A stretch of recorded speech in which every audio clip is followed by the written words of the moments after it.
Après 2 ans d'absence, la rencontre intergénérationnelle pour la Noël à la Mur-Argent s'était de nouveau programmée le 14 décembre. La commune et le CCAS avaient préparé 58 colis pour les plus de 70 ans et 22 colis pour les enfants. Cette année, la motivation collective de membres du Conseil Jeune, Elsa Cavallo, la maire, Coralie et Léo Allman souhaitaient l'organisation de cette rencontre. Quelques bonnes volontés du conseil municipal se sont associées. Isabelle, André Luc, l'aide des employés, le secrétariat et autres bénévoles motivés. Daniel, Alice, Joël, Vicky, etc.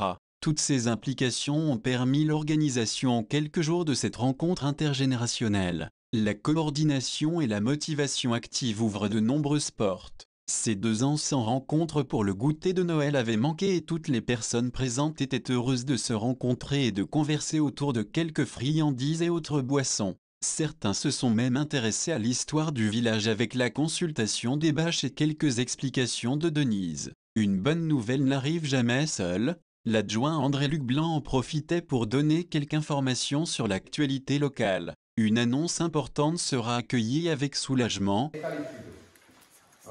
Nous avons un hydrologue qui est venu pour justement les problèmes d'eau de la commune. On a, disons, une solution à apporter.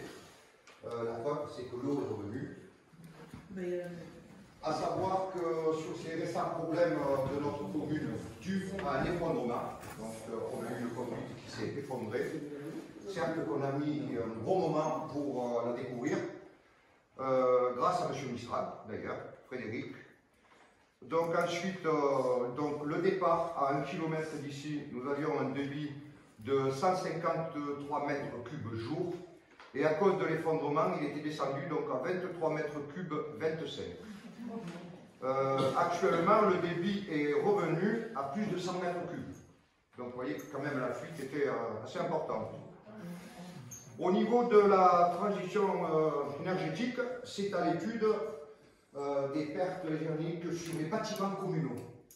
Alors, en sachant qu'un bâtiment appartenant à la commune en catégorie F, nous avons toujours le droit de le louer jusqu'aux normes en 2028. Voilà. Donc, c'est un problème sur le hameau d'Argence. Nous avons donc une location libre. Et on se posait la question si on avait vraiment le droit ou pas le droit. Donc on a eu la réponse, avant de faire les travaux, on peut le louer jusqu'à 2028. Voilà. Donc la catégorie G, c'est disons la mise aux normes, c'est 2023. Donc c'est incessamment sous peu. Donc la visite d'un ingénieur du département est attendue pour justement vérifier encore certaines choses.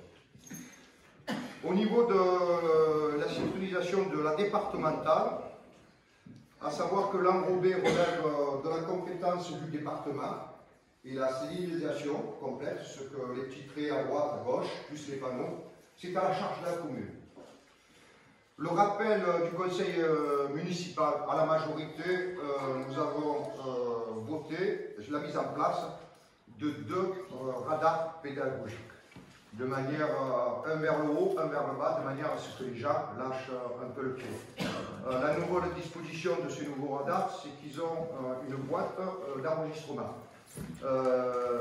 Possibilité à la gendarmerie de regarder tous les 15 jours s'il y a eu beaucoup d'infractions. Ça ne vous prend pas le numéro de la voiture, mais ça indique le nombre de véhicules qui passent à une certaine vitesse. Et d'après ces renseignements, à partir de là, je pense que les pouvoirs publics verbaliseront certains jours, de manière à un petit peu calmer cette zone dangereuse, je dirais cette zone dangereuse. Bon, cela dit, je vous souhaite de passer une excellente après-midi. Je vous souhaite aussi de passer un joyeux Noël, que le Père Noël soit généreux pour tous, qui vous apporte la santé. Et puis voilà, je vous remercie de votre présence. Le temps de remercier toutes les personnes qui se sont impliquées pour cette journée festive et fort utile pour la cohésion locale. Pour fabriquer la salle, pour emballer les cadeaux, ainsi de suite. Je les remercie énormément parce que les bénévoles, on en a besoin et la preuve, une fois de plus, on en a eu et un grand bravo pour eux. Pour l'anecdote, un certain 14 décembre 2001, la mairie et la salle polyvalente étaient inaugurées. Alice s'en rappelle, Et nous avons retrouvé des photos, c'était Denise la photographe de ce moment important pour la commune.